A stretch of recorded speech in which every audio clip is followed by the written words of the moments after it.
Aloha and welcome back to another draft preview episode of the Ohana Packers Edition podcast, the podcast where two dudes from halfway around the world talk everything green and gold. I'm Mike, and that's Iowa Joe. Joe, tonight we're covering old linemen. Bit of pressing news on that front that has come out today. We're recording on a Monday night. Today, March 11th, marks the end of the David Bakhtiari tenure with the Green Bay Packers. It's an unfortunate road that's gotten us here, but realistically, Green Bay, they've weighed their options on all ends of it. I'm sure they wanted to give Bakhtiari another chance to make a comeback, but I think at this junction in the road, they've felt that their return on investment is unlikely to be even the guy we saw in week one of this season. Box coming off of another operation that unfortunately was necessary after they tried to avoid extra surgery at the time of his ACL repair. But it can't be stated how much of an impact Bakhtiari had on this franchise. He was a hands down best player at his position for, a 5-year window, and was just, one of the embodiments of drafting and developing a player from a mid-round player into just an absolute all-pro stud. And it is just a bummer that, his time in Green Bay has come to an end. And in addition to losing Bakhtiari, John Runyon Jr. signed with the New York Giants over the weekend as well. So, two week one starters are from 2023 are off the roster. So Green Bay will, I know that, Rasheed Walker stepped in and was the left tackle starter in Bakhtiari's absence in 23. But, they're going to have to shore up basically two positions on the O-line because in addition to that, Yosh Nijman is a free agent. So you have no tackle depth and one of your starting guards is gone. So that sets the table. Joe, your thoughts on the state of the Packers O-line room with Bakhtiari and Runyon Jr. news? Well, let's just go ahead and get all of today's news out there because it's just, going into the day, I think everybody thought that the Packers were going to have some activity, but who would have thought they would have had the activity they had? Bakhtiari, as much as he, the type of guy he is, the type of character he had, it's a sad one to lose, but then again, we all understand the business side of it. The guy hasn't played meaningful snaps in forever, and I think what they say the timeline was that he wasn't even going to be ready until training camp. So they wouldn't even know what he was at, in training camp. That would be like restart his full physical kind of thing and stuff. So it wasn't even necessarily that he'd be 100% come training camp. It's reassess at training camp. So I'm right there with you. It's just an absolute bummer. This last 3.5 years that's gotten us to this point, that this is the road that his career has taken, because he was set up to be one of the all-time greats, not just as a Green Bay Packer, which he already was, but in terms of in the history of the league at left tackle, he was on his way to be becoming one of the greatest of all time at the left tackle position. And unfortunately, that was taken out from under him, literally and figuratively. But then you mentioned the Runyon one, which that one kind of surprised me. So you can tell that teams have money that they're just trying to throw around to fix things.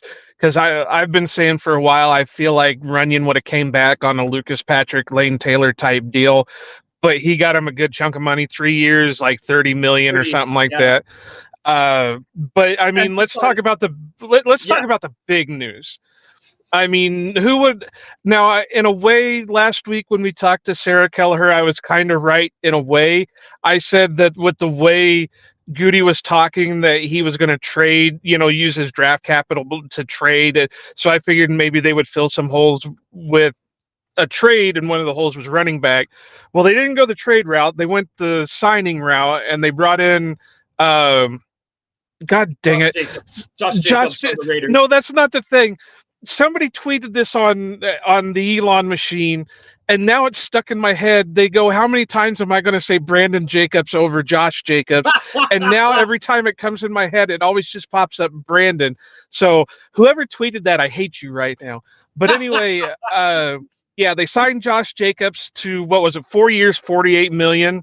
Yeah. And I think from what it's being reported as, it's all intents and purposes a 1 year, 14.5 mil or something like that. So They we'll get, made it a very team friendly deal yeah, that, and they said that he's only counting for like 5 million on the cap this year. So, that's great. Then obviously the other big signing is I know the name, but it's Xavier um McKinney.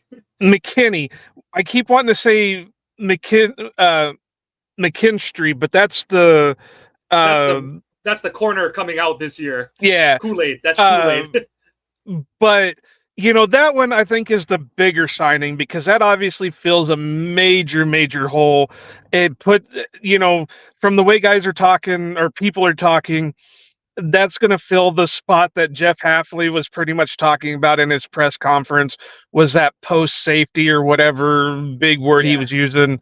And I Uh, know that the thing that a lot of people are going to go to is, oh, he's not a super athlete. He ran a 4.6 and all that kind of stuff. But if you watch McKinney play in the NFL, he's coming from his best years were under fudge, I can't think of his name. See, you're Just having problems too. Shut up. Wink Martindale. And Martindale runs a pretty similar system to Halfley. There's a lot of single high safety. And McKinney had some of his best production in that single high look. And what is doubly big about it is you bring in a guy who should be a relatively instant impact player because he's an established veteran at the position. Same like Jacobs, but also this buys Anthony Johnson Jr. time. This buys whatever draft picks you get time. That's one of the things that Mafia and I kind of talked about. Even if you draft a guy like, let's say, Kinchins early, anyone within the first day or two, you're not putting that guy in a position like Darnell Savage or even Nick Collins was at the time that he was drafted, where it's like, all right, dude, like in both cases, we're resetting our defense and the ball's the spotlight's on you, rookie. Go make plays, kind of thing. Whereas this is more like the haha situation where any rookie, Anthony Johnson Jr. is going to, Junior, you hope AJJ is ready to take some of those snaps since he's been here a year. Obviously, a different system, but he's a pro. He's been in the organization a season. He's a little more seasoned and ready to go. But having that veteran come in, it just it lowers how much you need to press to get a safety early, and so you don't And have to push a guy up your the board.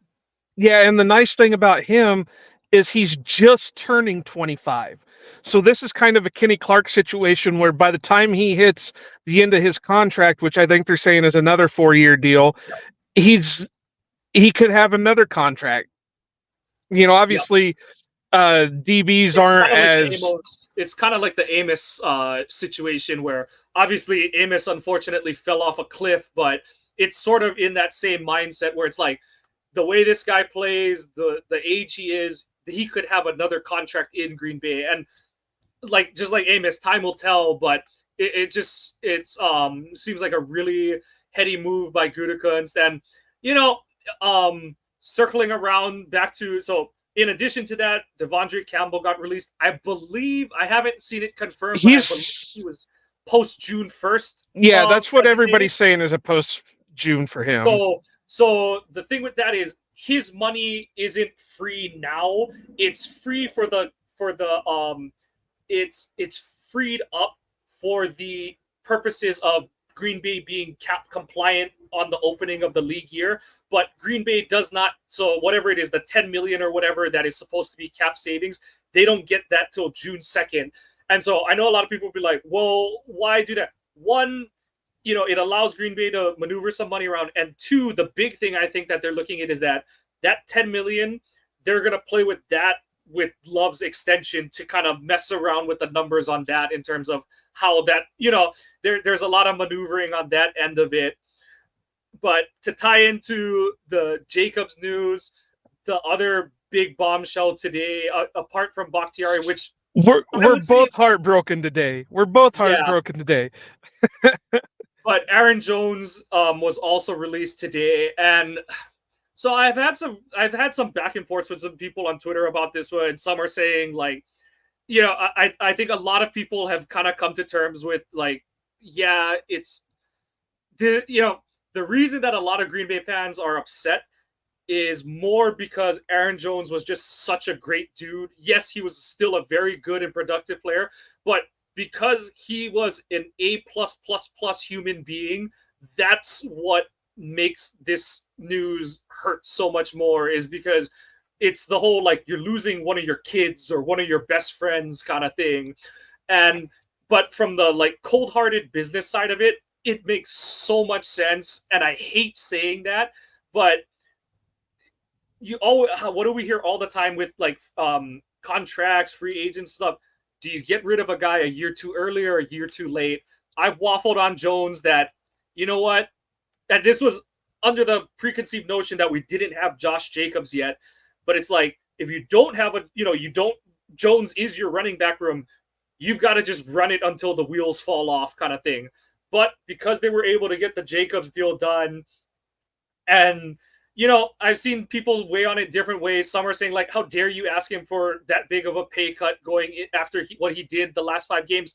But the other side of it is he played like 10 games or something like that, and I get it. Aaron Jones is elite. He's dynamic. He's explosive. But how much of the stuff he was able to do in that 5 game stretch is because he missed half the season to that point, and how much of it is it because and I don't like talking about a guy like Jones like that because I don't like betting against guys like that. But he's turning 30 this season, and that is where guys I, running backs just fall off a cliff, and it's there's a decent chance Green Bay is gonna people are gonna be like, oh my god, look, Aaron Jones just ran for 1,300 yards this season, but also there's a chance that he just keeps getting injured this season and stuff. So it's a bummer, and I'm really sad to see Jones go. But looking big picture at it, they got 3 years younger at the position, and they're still in position. I'm saying that word a lot, but they're still in a good spot to get any of the guys we talked about with Sarah last week. Trey Benson is still very much in play. Brooks is in play. Yeah, so we'll see what well, they. some of them are, but I think it also cuts out a lot of them. But I'll get to that in a minute. Now, I get what you're saying about the year too early, year too late type thing. I just and I get the money, but it does feel like a slap in the face when you go in there and you're only offering him less than 50% of what his contract was looking at anyway.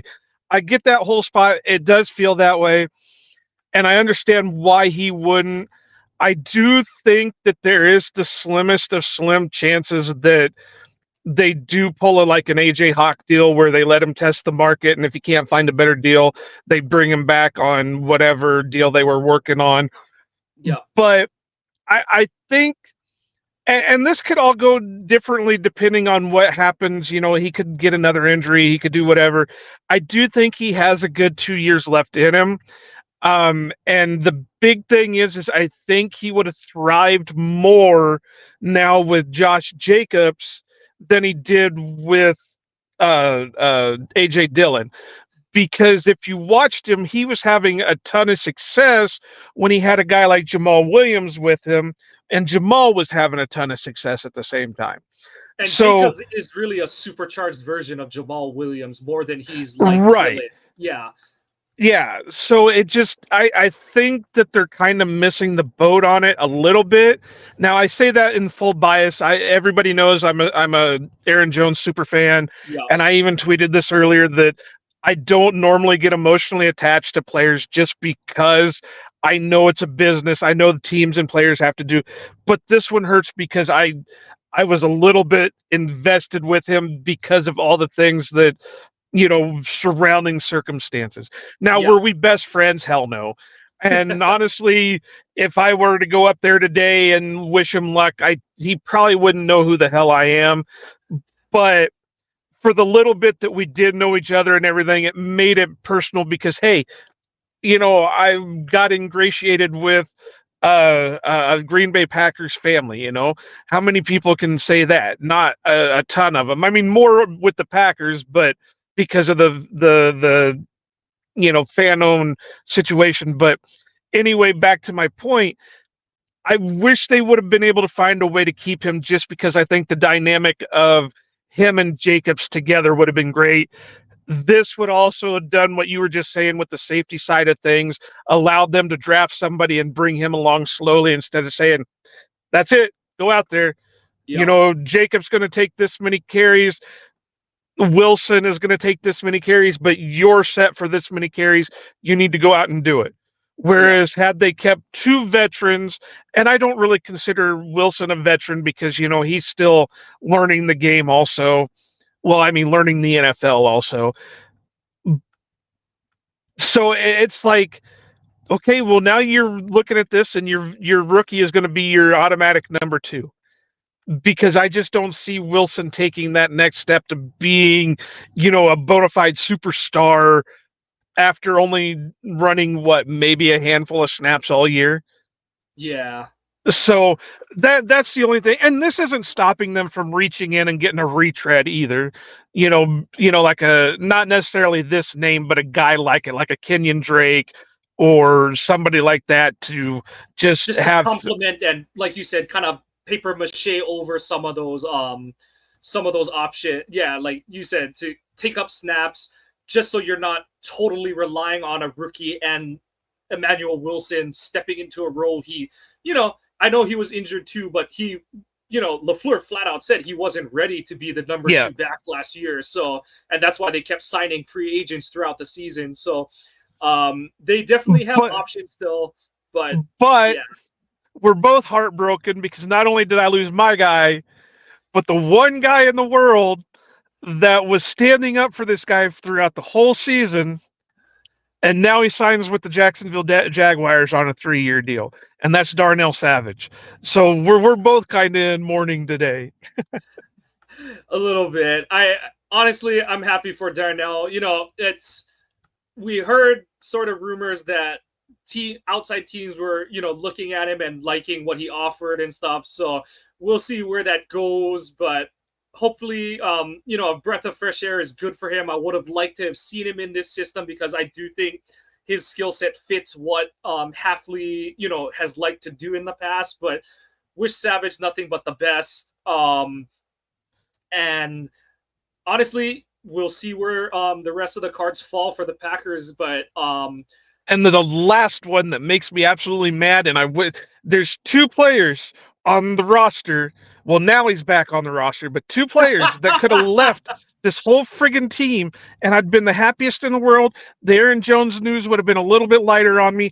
Royce Newman is obviously he's back because he's still on the rookie deal, but they re-signed Tyler Davis, and I have no clue why you would I understand the special team shit, but he's just hopefully this is I just a think camp Sims is a body for the better. moment. Yeah, I think Sims is a better player than him because I I think that I think you're kind of in lockstep. Musgrave and Kraft are just such better receiving options, and Sims is a way better blocker. Kraft is a better blocker. So I'm with you. Um, Hopefully he's nothing more than a cap body, and who knows? Maybe they draft another tight end. Maybe they who knows what, but it doesn't really hurt him at this point. But yeah, I know what you mean. It would have been nice to kind of just rip the band-aid off and go in a different direction. And same with Newman. I get it. Like Well, they're Newman, I gonna, don't see anything happening unless they work out like a draft night trade on day yeah. 3.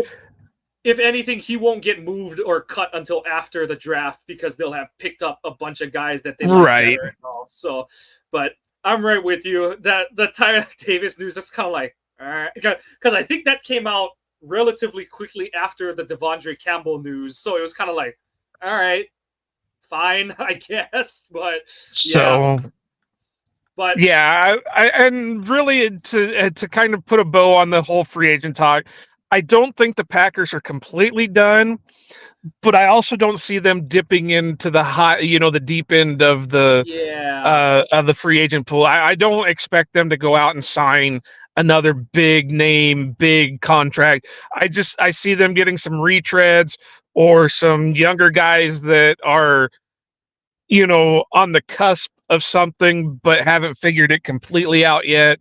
So exactly. that's what I And see.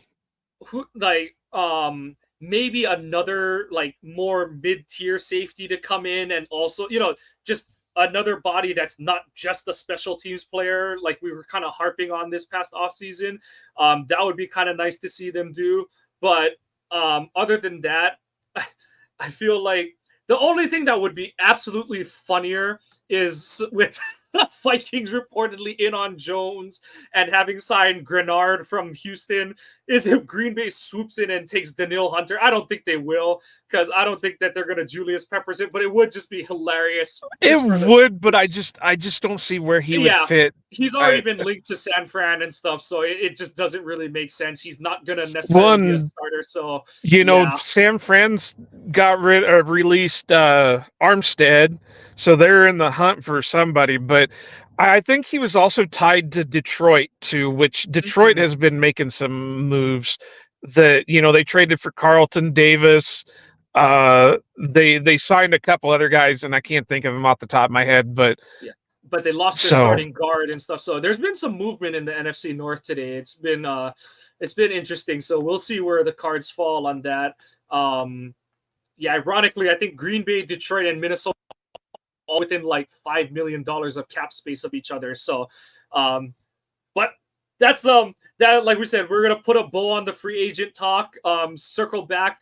Like we said, the big news with regards to our position group for today, the O line, is that Bakhtiari has been released and Runyon is a giant. So, as it were, if the season were tomorrow, your starting O line right now would probably be Rasheed Walker at left tackle, Jenkins at left guard, Myers at center, Sean Ryan at right guard, and Zach Tom at right tackle. So, a pretty decent starting five. Obviously, there's still the questions around Rasheed, is like, how is he going to do in his next, I almost said 16, but next 17 games, because the league's, I do like the strides he took last year. There's still some, technique stuff that I'd like to see him fix. One of the big ones is he's a head dipper at contact more than I prefer to see. Not as bad as Yosh was, but you see it every now and then. Like right as he's about to hand punch, you'll see him kind of dip his head down a little bit. And I'd like to see him work that out of his game some. But he came a long way over the season. And then Ryan obviously is a question mark. How much of it is that they just trusted Runyon at right guard, and how much of it was Ryan wasn't quite there to take the starting spot away from him. So there's obviously going to be questions around that. And I do think that it's going to be an interesting draft for Green Bay, because they've got to get more tackle depth, because you're losing Yosh unless no one is interested in him, which I just can't see happening this offseason. Well, they still have their one project that, it's kind of the Yosh 2.0 with Caleb Jones. So, I mean, they do have him. He did play well in the preseason last year. He could theoretically be your swing tackle, play both sides if need be. But yeah, they're going to need some kind of depth, period. But I do want to say this. Now, I'm not saying it can't happen or Green Bay won't do it, but I'm fairly confident in saying that I don't see a first round offensive tackle being taken by the Packers. Now, that's not saying that they'll make some guy will fall that they're really hoping for and they just go ahead and grab him. Because my thought process is yes, you need the depth for offensive tackle, but you feel like Zach Tom is your guy on the right side for the future. You're starting to feel good about Rasheed Walker as your left tackle of the future. Drafting somebody in the first round means he's going to be playing that position at some point in the future. Well, you can't have three offensive tackles that are your future. The only way you take an offensive tackle is if you're thinking, all right, Rasheed's not the guy. He's going to be our swing guy going forward. So this is what we're going to do. Or we is want Zach at center. Yeah, Yeah. exactly. Yeah. So I So agree. I agree with you. Like it's so hard to say, because it's like Rasheed hypothetically should be better than any tackle who should be available when they're drafting at 25. But like you said, in the weird circumstance where, for whatever reason, one of the top Alt, Fashanu, whatever, smokes a shit ton of weed before the draft or gets caught for a speeding ticket. And like we said, these are things that, you've heard different, we've all heard the different tales about how they've done all their background checks up to this point. And then it becomes a matter of like, oh, he's making this mistake on the eve of the, but realistically at this point, these front offices, they trust their boards, they trust their guys, they've done their background checks. And if a guy happens to fall, they're going to take him. And to illustrate that, Green Bay was ready to pick Jalen Carter last year if he happened to make it to 13. Of course, the Eagles scooped him up, but that's just to kind of highlight where Green Bay is in terms of like, we've done our research, we've done our background checks. If other teams take him off our board, they do weigh it in terms of like, this guy's not a murderer, kind of thing, this guy's not a woman beater kind of thing and stuff. So those are the sort of scenarios to say like, unless an Alt or a Fashanu falls into their lap like Bulaga did back in 2010, I agree with you. It's more than likely that they're going to, maybe you see a day 2 guy like on a Delmar Glaze or something like that. But round 1, it's more than likely going to be on a position that can get on the field. And okay, I'll throw this out. If they pick another edge rusher, that would still be more likely helpful for the team this year than a tackle. And I know some will say like, but he'll be edge 4. Well, edge 4 is going to play more than you expect offensive tackle 3 or 4 to play. So, yeah, especially in a 4-3 front. Yeah, exactly. So, and what a lot of people fail to remember is both Rashawn and Lucas can play interior linemen too. Yeah, they did it in college. And that's another thing that's definitely going to play out more in this system than it did in the 3-4 system. So there's a lot more flexibility with that in this system. So yeah, it's unlikely unless the right guy is there.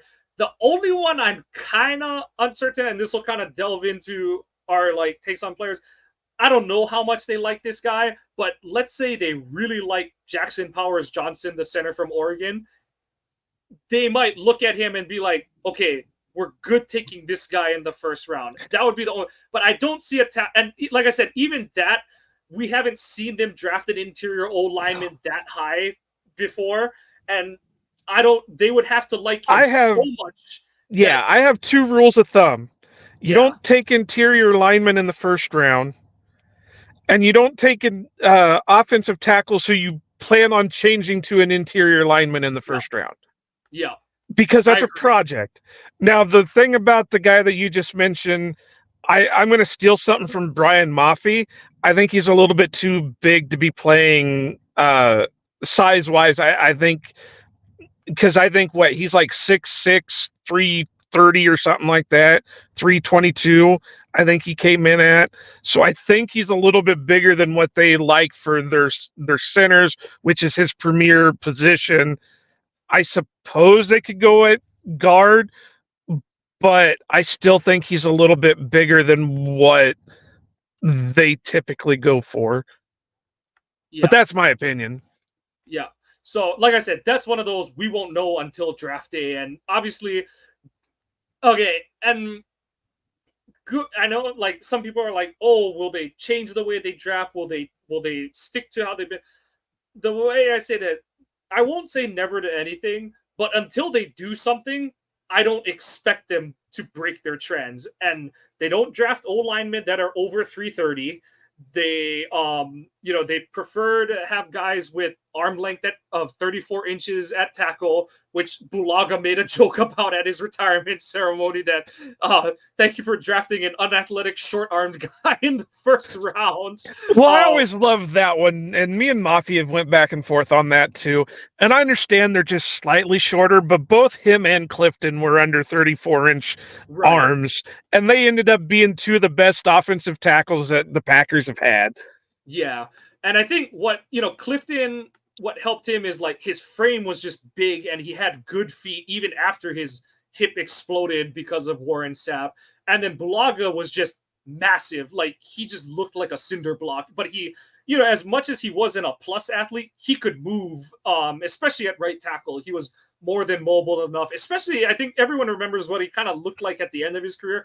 But before his 2 ACLs, that dude could dance a little bit on the right side of the line and stuff. So they have their, they have their preferences out there. And okay, the quick and dirty, everyone goes, what's the difference? So the 34-inch arm, the quick and dirty on it is that is the consensus minimum arm length that has just been compiled from years of data from the best O linemen or the offensive tackles in the NFL. And 34 inches is like, this is the cutoff where under this, a guy has to be special everywhere else in his game to overcome the lack of length, because you are at a physical disadvantage. Defenders can swipe your arms away. You're not able to get out and reach a defender as he's trying to get into your body, because that's the whole game in pass pro is you're trying to keep the defender off of you. You can speak to this better than I can, but I didn't play offensive line, so I couldn't tell you. But in pass pro, the way I was always told is like, for an O lineman, pass pro, you want to keep the guy off of you. Run game, you want to keep him into you so that you can kind of cling on and turn him and stuff like that. So in pass pro, Green Bay has preferred their guys with longer arms. But like you said, they're willing to make exceptions. Rashid is technically a little short, but that's one of the reasons that he was down the board a little bit. But he had some movement skills. He had some power in his game and stuff. So, but otherwise, at guard, they do prefer their tackle to guard conversions, especially, day 3 guys. We've seen it with Runyon, Newman, Lang and Sitton. Actually, I think Lang was a day 2 guy technically, but they've done it up and down the board. The interesting to me is, so, you signed Josh Jacobs, who's more of a gap power guy. You also saw this past season that, partly due to Love's inexperience, but also I do think that LaFleur has tried to shift this offense to not necessarily running the ball more of the time, but being physical enough to sell defenses that we are going to run whenever we want to.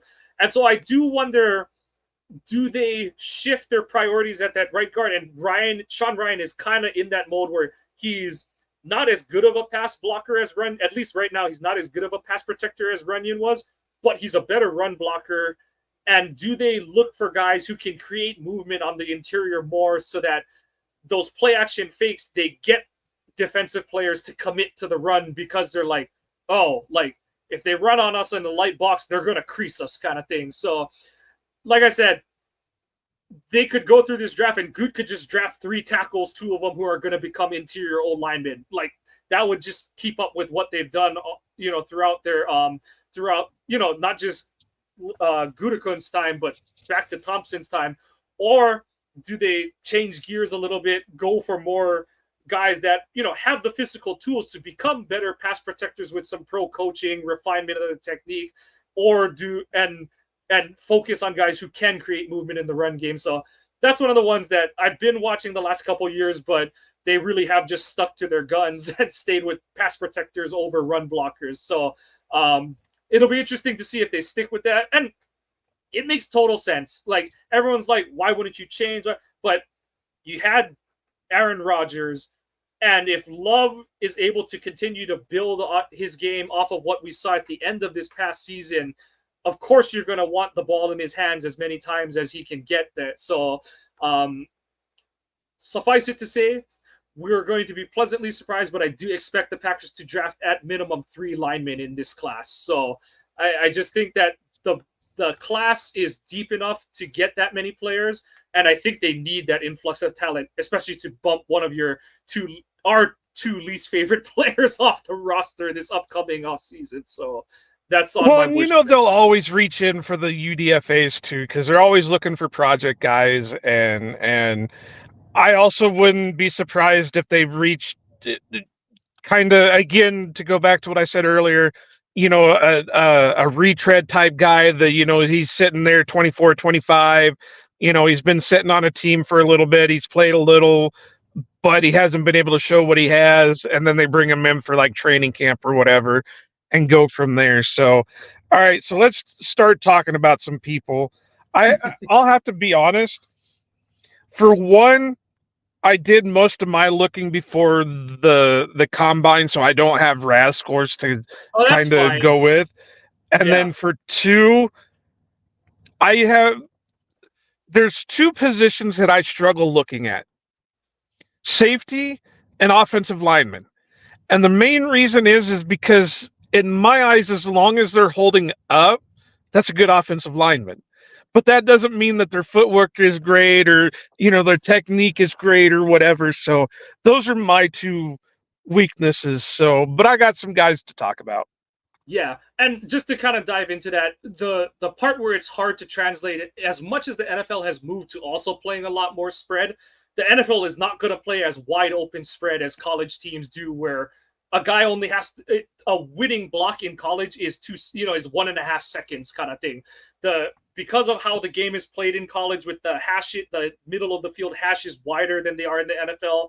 The wide side of the field is really wide, and so you can just create more natural space. So guys don't have to block as long. So it does create there's natural reasons for why guys look really good in college, and then it's like, oh damn, like that guy doesn't know how to hit and move his feet Right. the pros. So yeah. So who's on your list? Well, I'm going to go with my guy. I what I saw of him, I really liked, and I would not pass on him for nothing. He just because of the school he went to, he might not go like super early, so he could be possibly a late day two, early day three type guy. But that's Christian Haynes, the guard out of Kentucky. I got wrote down here. He's a true guard prospect. I think he could play both left and right. He had good movement. He's the one that they often pulled. When I was watching him, I was thinking that he'd be the perfect type to be in the Lombardi sweep because he was always the one that pulled and he was pretty good at it. He gets good push, stays nice and low. He can tend to lunge into his block instead of being a little bit of patient. He had good awareness, and sometimes he could get out muscled depending on the defensive tackle he went up against. But other than that, I think he fits the bill of what the Packers are looking for. Again, he is a true guard, so there's no project there to him. They're not going to have to shift him too much. Maybe a little tweaking of the technique, but I really think that he could be something. I struggle with trying to guess where they're going to go in the draft. I would say probably more to day three type, but with the way the Packers draft, if their scouts think he's really good, they'd have no problems reaching into, like maybe round three or something for him. Yeah, no, he's a guy that I like too, and the way he weighed in, he fits in with. He's came in at 317, so and they don't really care how long their guards' arms are, but he did come in with like 33-inch arms, which is pretty solid for an offensive guard. And I think he's a little bit shorter than what he's more of a short, stocky type of Yeah, of but he's also guard. not that short. He's like 6'3", so like Right, but you see a lot of, and I wasn't meaning he's like five yeah, two, and I just meant he doesn't a look like lot of us. yeah. Uh, so, but he compared to what a lot of other linemen are going for, 6'4", 6'5", 6'6", he Yeah, looked more of a like a throwback guard kind of. normal, Yeah, yeah. yeah. So, but yeah, I really liked what I saw out of him. No, he's on my list too. Like you said, I do like the movement skills. Um, I do think you pointed out some of the technique issues. He's a little bit of a lunger, like I said, kind of like what I was pointing out with Rashid and Yosh. He is a head first contactor at times, but I do think that's something that Green Bay has shown the ability to coach out of their players.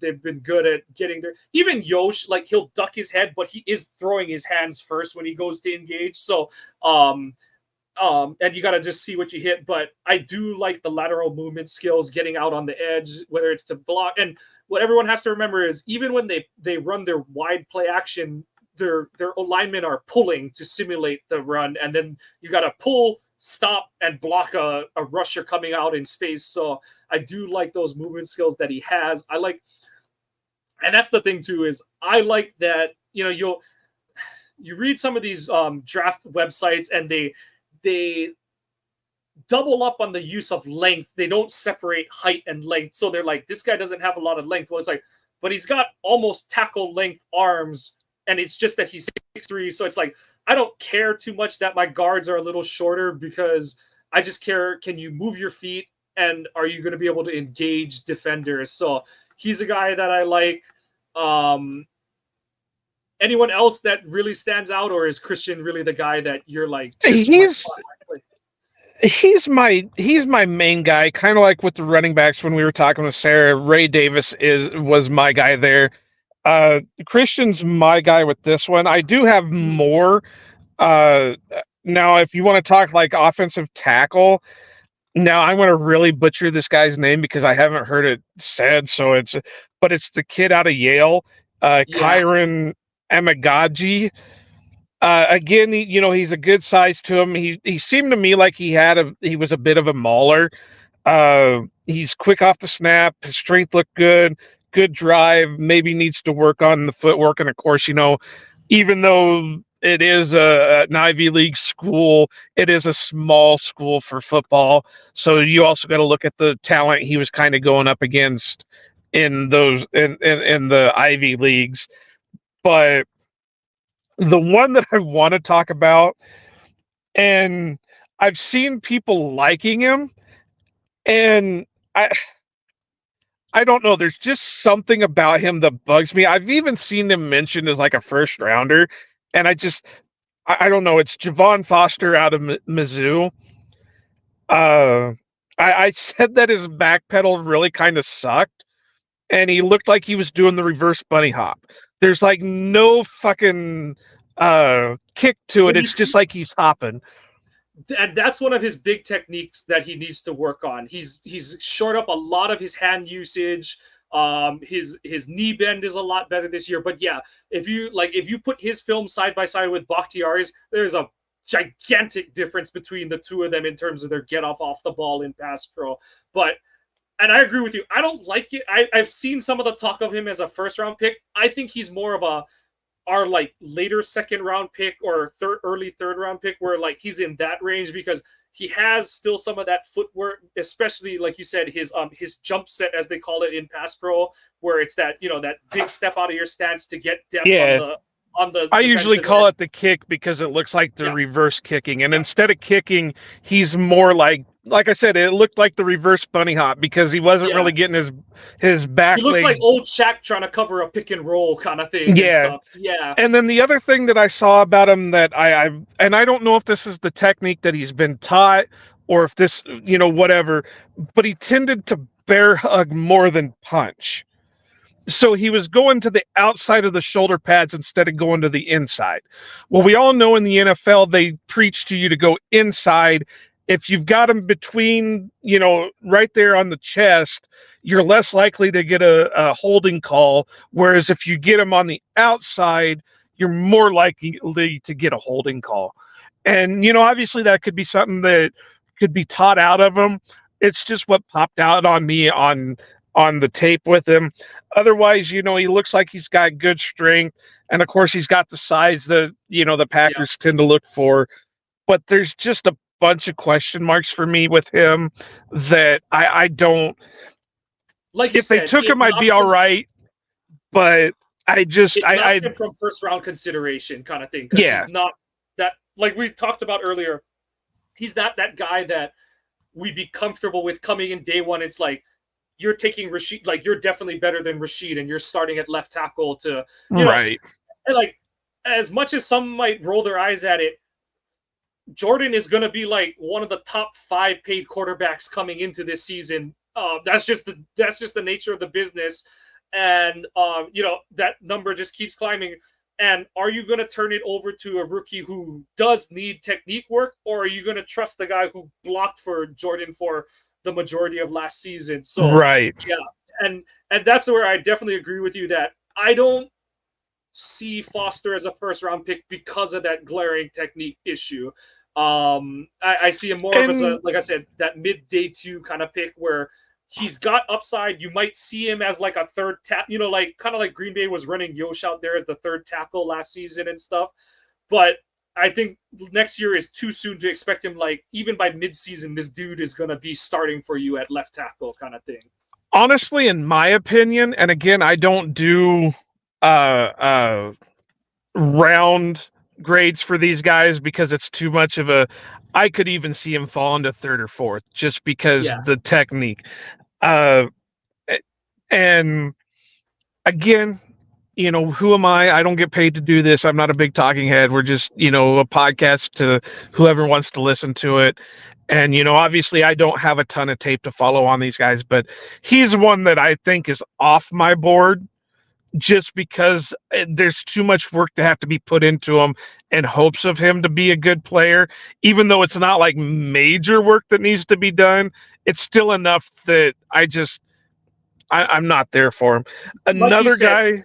the where No, go other ahead. people are putting him. Oh no, where other people are putting him, that's where he's like. You're like, I wouldn't touch him there. Kind of that Yeah. late round one area. It's like that's too rich for my blood, and I agree with you. Like it's a little too rich for my blood, but there's guys that I do like that. Yeah, could fit that bill.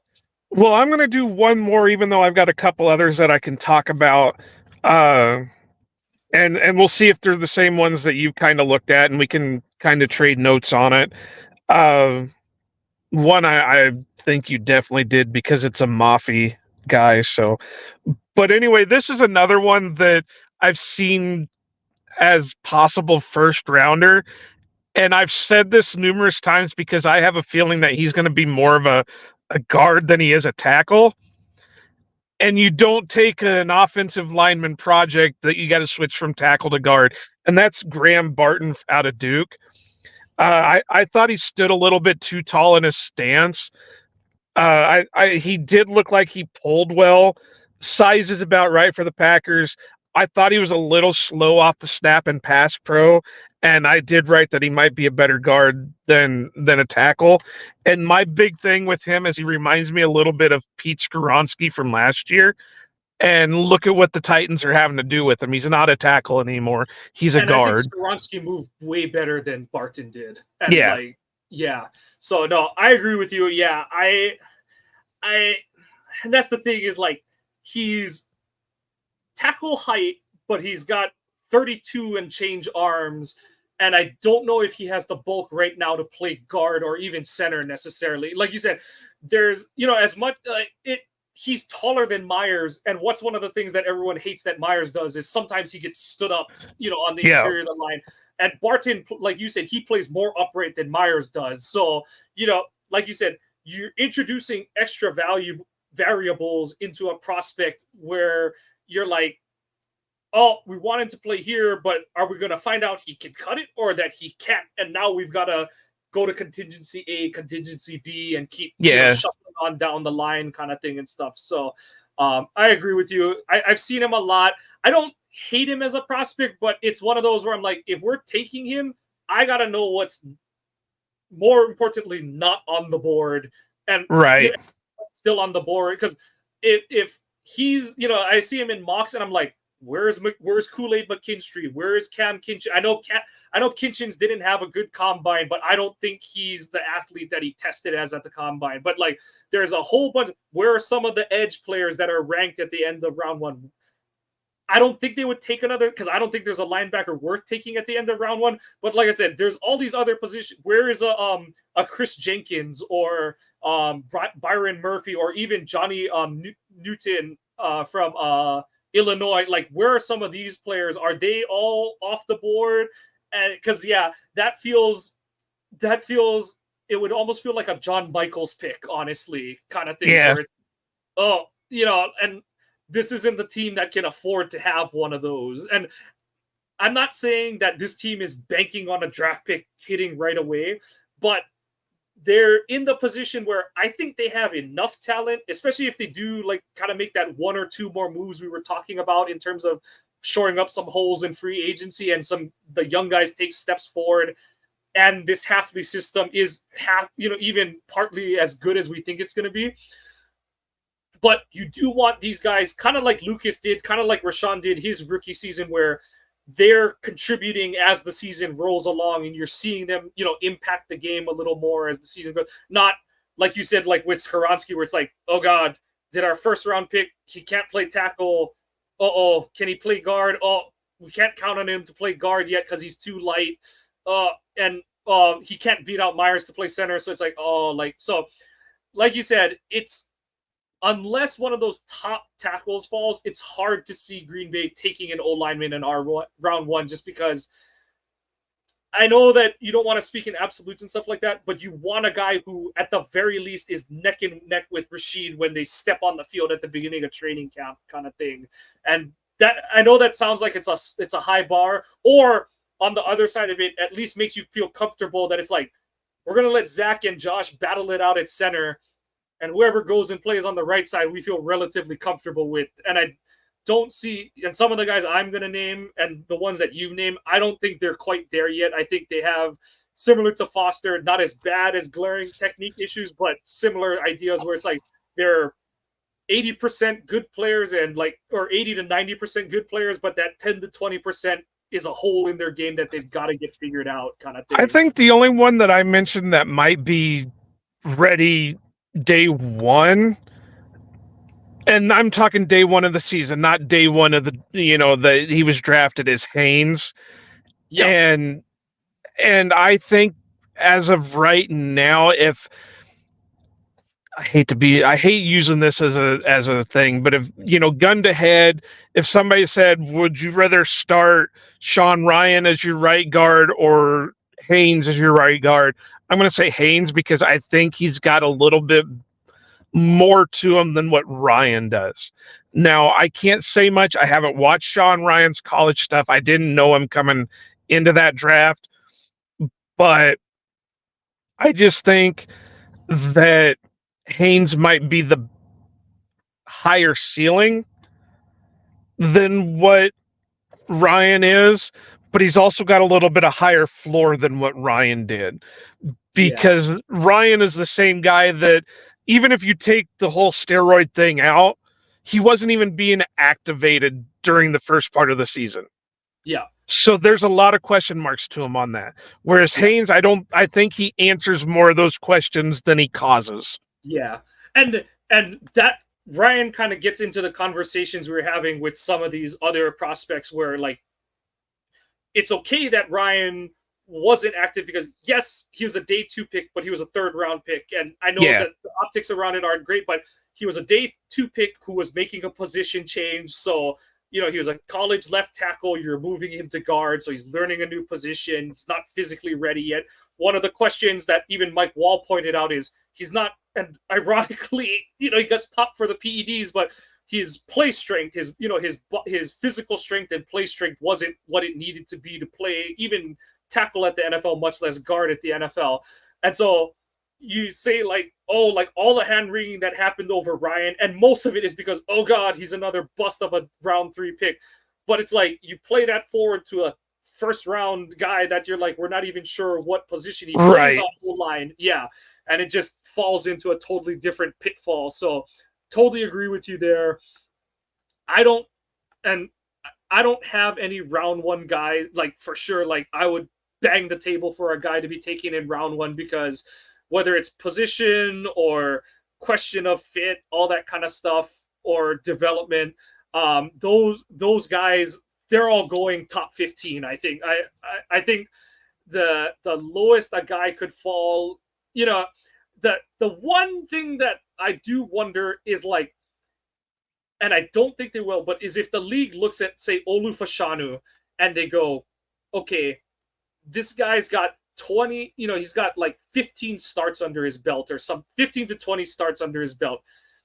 He checks all the boxes from a physical standpoint as an athlete, but is he not quite ready, kind of thing? And if he falls below 15, do you maybe look to move up? That's where you get into conversation of, okay, maybe you start to call and stuff like that. But outside of that scenario, I think Groot is more just going to sit where he is and kind of wait for guys. So Hayes was on mine. Foster is on mine. similar areas, like more mid to late day two guys. Haynes because of the position he plays, Foster because of the questions he has. A couple other tackles that I like are Delmar Glaze from Maryland and Patrick Paul from Houston. That's Both, the one that I was talking about. That's the one that Mafia said is his guy, and I figured was going to be on your list. yeah.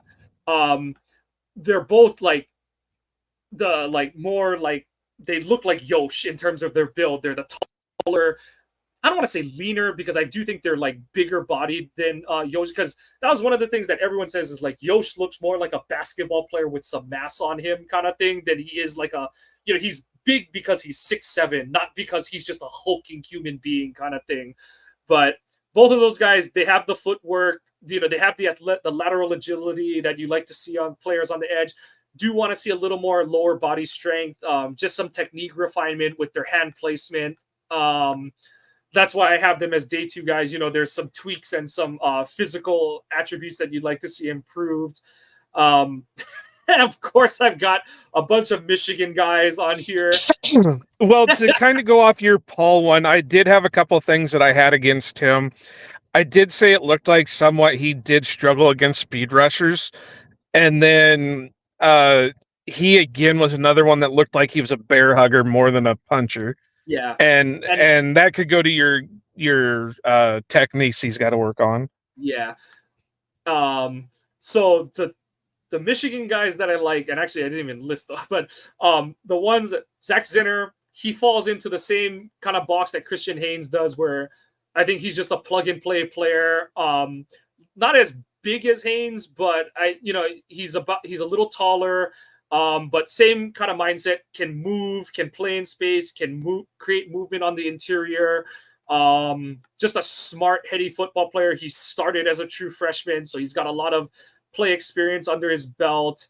And the reason I think Green Bay has a chance at him is because he did break his leg against Ohio State. So, but his surgery went well. His recovery is going well. So this isn't like a Stepaniak instance where he's never going to play for Green Bay kind of thing.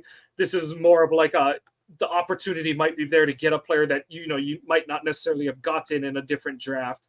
And then another one that I'll point out, who's more of like a late day three, potentially undrafted free agent guy, is Carson Barnhart.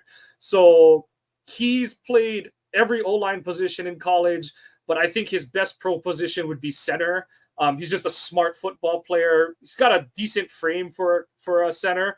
And the reason I point him out is, like we said, I wouldn't draft him earlier than round 6. But it's one of those where you're looking for a name late in the draft, a guy who can fill. And what Green Bay likes is guys who they take on day 3. They can play multiple positions, smart football players, and Barnhart fits the bill on that. And I do need to watch more film on him, but I do I do like Powers Johnson from Oregon. But the question I do have with him is, I don't know how Green Bay really values a center kind of thing. I do feel like Myers was a little bit of a reach in terms of like, we got to have a center because we didn't bring Corey Linsley back, and we got to fill that hole right away kind of thing. And I don't know that they're gonna be as pressed to find their next center. Whether you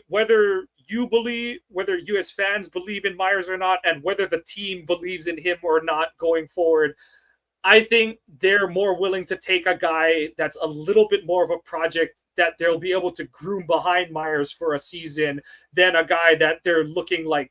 Obviously, if they're in the middle of the second round and they really like JPJ and they're like, okay, he's there, let's just take him with one of our 2 or 3 second round picks. Fine. But I don't see, like, I've seen some people be like, oh, take him at 25. I can't see it unless you're just absolutely sold on him taking the starting spot from Myers. And like I said, I know that some can view that as short-sighted, but especially for a guy that and that's one of the problems we're running into with Myers, is that, some were like, oh, he played guard at Ohio State, but he can't really play guard in the NFL. and it's hard to pick a guy at center, especially who's a one position only guy who doesn't have positional versatility and is not going to beat out the guy in front of him. And I, it's just a rough gamble because it's like, could you have taken another guy that would give you, even like I said, even if it's just 30 to 40% of the defensive snaps, that's 30 to 40 productive defensive snaps on the season that then for 2025 get geared forward, and you're like, okay, we've seen this guy play in a limited role, let's start to expand his role, as opposed to Powers Johnson, where it's like, he didn't take a snap last season that mattered worth a damn, but he's our starting center next year. And it's like it goes back to like the Steve Mariucci talking about putting Favre in the Bengals game in '92, and Holmgren asking him, "Is he ready?" And Mariucci's like, I think so." Like, and that's kind of where you get into with old linemen who don't play at all as a rookie. Whereas like Jenkins, we saw it right away. This guy is taking snaps away from Lane Taylor, who was a very, very steady, reliable player, kind of thing. And yeah, it's just hard for me to see them taking a guy in Powers Johnson unless they're absolutely sold on him as a prospect. And I don't have that feeling on him that he's just going to come in and run away with the starting center job. Well, like I said with Powers Johnson, I think he's a little bit oversized for what they normally take. If you look at Myers, if you look at Lindsley, they're a little bit smaller than what Yeah. Powers Johnson is. And I think that's what they typically like. And even if you look at Zach Tom, who, a lot of people have talked, and even Gutekunst has talked about his best position as center is a little bit smaller than, most interior offensive linemen are. So I think that's why I didn't watch him, because I thought his size was going to keep him off the board, or off the Packers board. Now, like you said, if that's somebody that they really feel is the guy that they're wanting, and he's there at the end of the second round, or he's there with one of their second round picks, go for it. They have a better grasp on what they want than any of us do. So is there anybody else that you've got that you'd want to talk about? No, that's kind of it for old linemen that I've got my eye on this season. There's only, well, I've got, like I said, I've got what, 1, 2, 3, 4, 5 more that I could speak on, but there's one that kind of interests me, or actually two that kind of interests me because of the schools that they're coming from. And one's Christian Mahogany from BC, Yes. and the other is Clark Barrington out of Baylor. And the reason the one from Baylor is interesting is the Packers just brought in his offensive line coach as one of their assistants. Yeah, he's like So, assistant line coach now or something like that. yeah. And the only thing about Mahogany that really, well, I guess there's a little bit too. He's a little bit shorter than what they normally go for, which isn't much. I think he's like 6'2" or whatever. Yeah. He's basically the same build as Haynes. Like they're the same height, same arm length kind of thing. So yeah. But he had a weird stance. Yeah. And if you looked from, and I hate saying this because I don't I don't check out guys' asses, but when you're watching offensive line, it's hard not to. When you looked at him, his legs were like together, and his knees weren't bent, and it was just like he was at like a 90-degree angle. He almost looked more like he was a center than he was a guard kind of thing. Yeah. Yeah.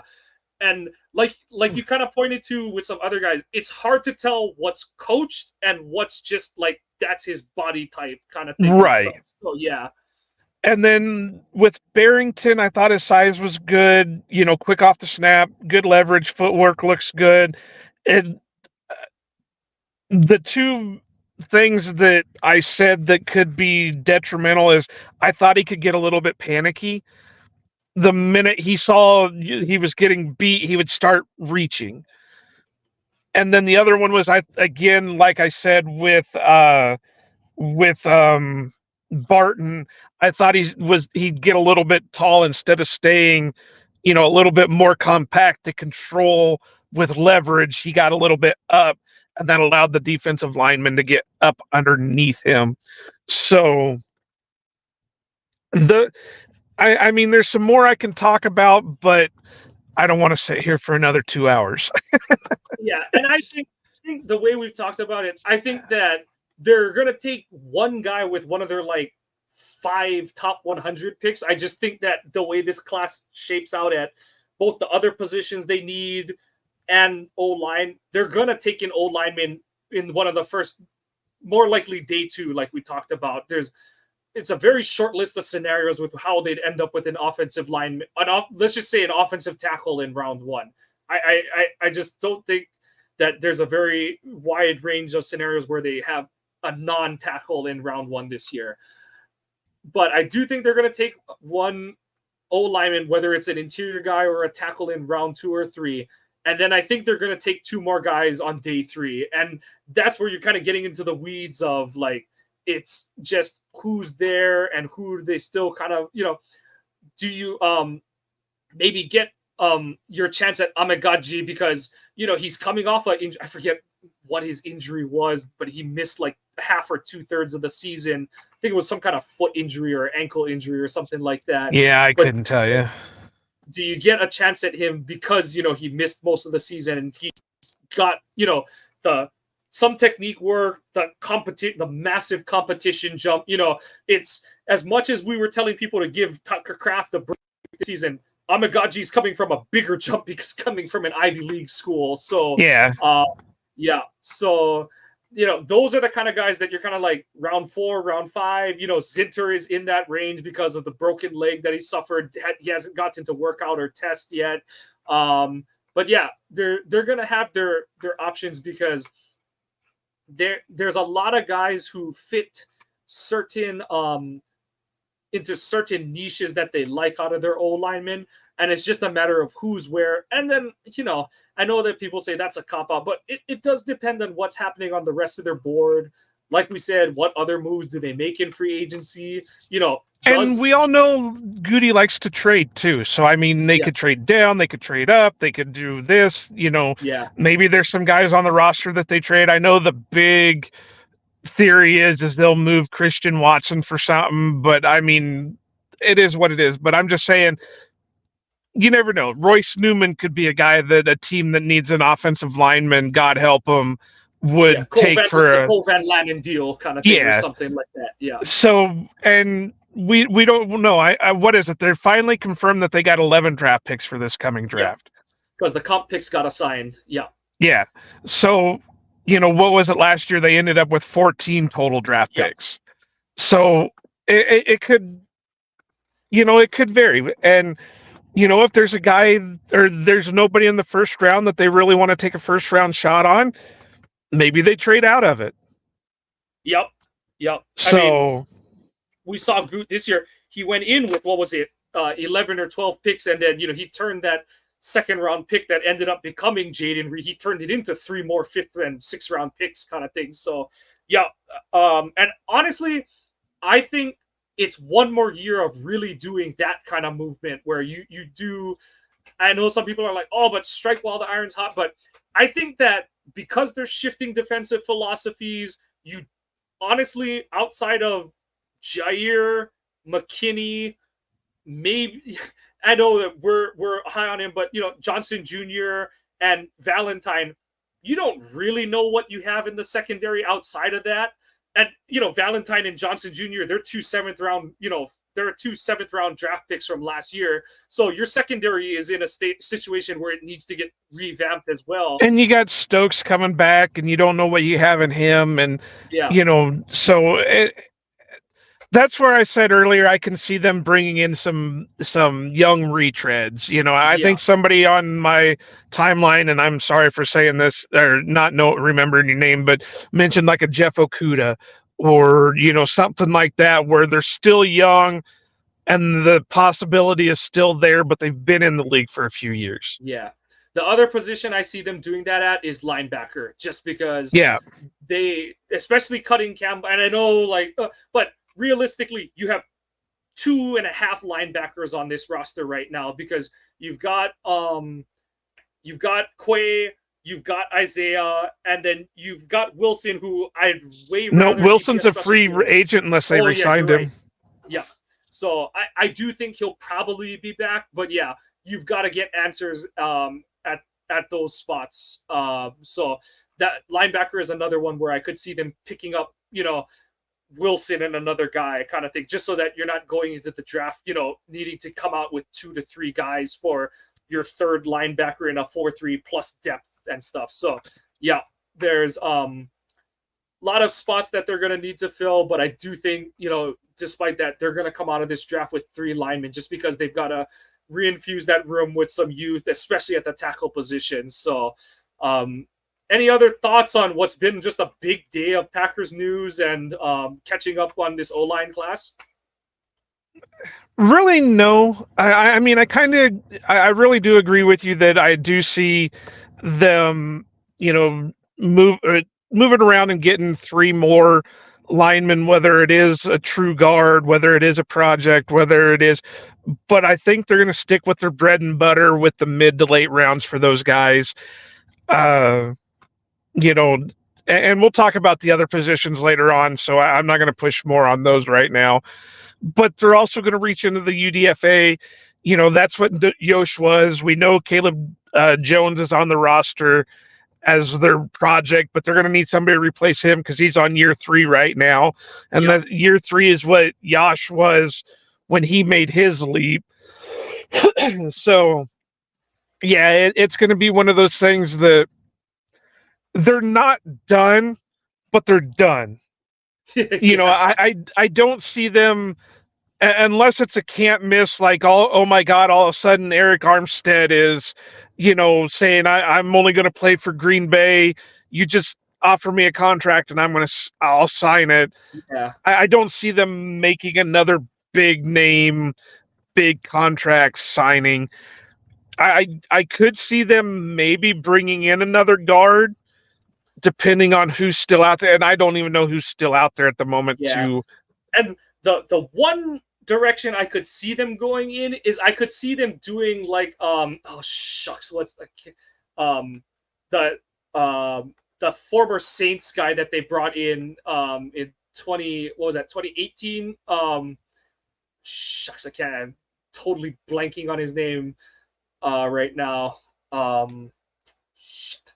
But Well, you which know Saints guy? Because the one that keeps popping in my mind is Hargrove. no, not Hargrove, the guard that they brought in. Oh, Jari Evans. Yeah, Jari Jari Evans. Evans. Like, and because this would be one of those, it doesn't necessarily say they don't trust Sean Ryan, but it's insurance for Sean Ryan. And if they don't get a draft pick who can play right away, so you sign like Kevin Zeitler's a free agent. I don't know Yeah. where he is, but he's 34. He's probably not getting another deal, not like what Kevin Dotson and Robert Hunt have signed in the last few days, but you maybe bring him in to kind of turn the page, maybe a Trey Turner who had some really good years with the Panthers, someone like that where he's a bridge player kind of thing. Yeah. And he can start for you or he can be trusted insurance for Sean in case you got to move Jenkins around because you have, Myers gets hurt again or something like that. So yeah, I agree with you that it's probably going to be more on that level of free agent than like a true like headliner shocker kind of thing. Not even to the level of like Jacob signing with Green Bay today. But then we're gonna wake up tomorrow and they've made like 3 more big name Yeah, they signings, and signed we're Justin gonna be. Simmons, right? Yeah. they signed Justin Simmons and Jerome Baker, the linebacker that the Dolphins cut. So of course, because that's how Goody does. But I'm like you. I think we've covered the bases pretty well on what's been an eventful day for Packers fans, and also this O-line class. like we said, don't expect early fireworks, but do expect Groot to dip into this class quite a bit, both in terms of 2 to 3 picks and the And UDFA class. technically, today wasn't even the start of free agency; it was just legal tampering. So That's right. we still got a day or two left before Yeah, the season truly starts. even by the time you're first able to listen to this podcast, it won't be the first day of the league season. So get a load of that, Roger Goodell. Yeah, but that's gonna do it for us tonight on the Ohana Packers Edition podcast. We thank you for checking out our 2024 draft preview chain. We're gonna continue on. Again, I great think it's radio. Edge next week. Edge is next week. So we're gonna get that one going for you, but continue to follow the podcast on your favorite podcasting apps. Please give the podcast a like and a follow on Twitter. Remember to be entered into our giveaways. You've got to be following at Ohana_Packers, not Joe or my individual Twitter accounts, but you can follow me at Kawano Mike, Joe at Iowa_Joe86. But you must be following the podcast at Ohana_Packers to be entered into the drawing. I know, Joe, you said last time that you might have found some other stuff to give away, but the next one that we definitely have is 523 followers for the Jair. Also, if you're the one who won our first drawing, Joe, has he checked in with you? No, Okay. he still hasn't. So I'm gonna, if I remember tomorrow, I'm gonna send him a DM. So if nothing else, maybe we'll just do a redraw and call it good on that. But as of now, no, the person has not got a hold of me. So, and I do have some other stuff that we can do a giveaway on. Maybe there's a possibility of some OPE merch that could be coming down the line that we can give away also. But yeah, just like Mike said, follow the Ohana Packers Twitter account for those opportunities. Yep. So please give us a like and a subscribe on your favorite podcasting apps. Please give us those 5-star reviews if you have the chance. And honestly, whether you are or aren't liking what you're hearing, please do give us commentary feedback. We appreciate that. We want to make sure that we're producing the content that you want to hear. So as we said, this puts a bow on the O-line class at this point in time. Also, we know we're a little over a month and a half out, but we will be doing a live stream of, it'll be day 2. We'll be coming on for day 2 of the draft. Just because it is Friday, it's a little easier to run away and get away available for that day as opposed to round 1. And obviously, Green Bay is going to have going into that day with 4 picks as it stands right now. So we'll be holding that down here. Hopefully, Joe will be able to sneak away and call in a bit here and there, but I will be there. So unfortunately, you'll be stuck with me. But we will be, Ohana Packers Edition will be covering day 2 of the draft live stream style. So that's going to do it for us. That's Iowa Joe. I'm Mike Kawano. We want to say go Pack, go, and aloha.